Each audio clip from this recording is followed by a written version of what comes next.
இருந்து கிட்டத்தட்ட ஒரு 30க்கும் மேற்பட்டவங்க வந்து நேஷனல் பார்ட்டிசிபேஷன் பண்ணியிருக்காங்க. ஒரு 2-3 பேர் வந்து நேஷனல் மெடல் அடிச்சிருக்காங்க. அவங்களுக்கு கேஷ் ப்ரைஸ் வந்து ஹை இன்சென்டிவ் கேஷ் ப்ரைஸ்ன்னு சொல்லிட்டு SDIT-லேருந்து கொடுக்குறாங்க. கவர்மெண்ட் நல்லா சப்போர்ட் பண்ணுறாங்க. ஆனால் மாணவர்களுக்கு அங்கே நேஷனல் லெவல் போகும்போது இந்த சென்சார் கிட் இல்லாததுனால அவங்களுக்கு வந்து ஃபுல்லாக அச்சீவ் பண்ண முடியறதில்ல. ஏன்னா இங்கே வந்து மேனுவலில் நடத்துகிறோம், நாங்கள் நேஷனல்ஸ் வந்து சென்சார் கேமில் நடத்துகிறோம்.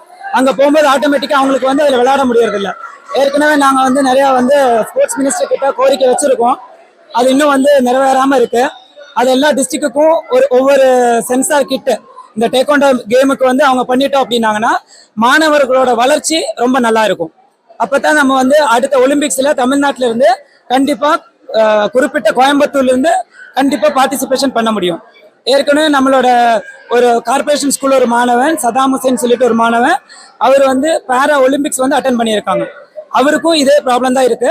அதனால அவங்க வந்து சாயில சேர்த்து விடுறோம். ஸ்போர்ட்ஸ் அத்தாரிட்டி ஆஃப் இந்தியா அவங்க மட்டும்தான் அந்த கிட்டு வச்சிருக்காங்க. ஸோ அவங்களுக்கு வந்து இன்டர்நேஷனல் லெவலில் ட்ரைனிங் கிடைக்குது. ஒவ்வொரு தமிழ்நாடு ஸ்டேட்ல எல்லாருக்குமே நல்ல பொட்டென்ஷியல் இருக்கு. ஆனால் நிறைய கவர்மெண்ட் ஸ்கூல் நிறைய பார்ட்டிசிபேஷன் பண்றதுனால அவங்களுக்கு ஃபீஸ் கொடுக்க முடியறது கிடையாது, என்ட்ரி ஃபீஸ் கட்ட முடியாது. அப்புறம் வந்து அவங்களுக்கு நிறைய கிட்டு வந்து ப்ரொவைட் பண்ண முடியறது இல்லை. ஸோ இதெல்லாமே வந்து கவர்மெண்ட் எடுத்து கொஞ்சம் எல்லா டிஸ்ட்ரிக்ட்டுக்கும் சப்போர்ட் பண்ணி அந்த கவர்மெண்ட் ஸ்கூல் குழந்தைகளுக்கும் எல்லா ஸ்போர்ட்ஸ் போய் சேர்ற மாதிரி பண்ணிட்டீங்கன்னா ரொம்ப யூஸ்ஃபுல்லாக இருக்கும். தேங்க்யூ.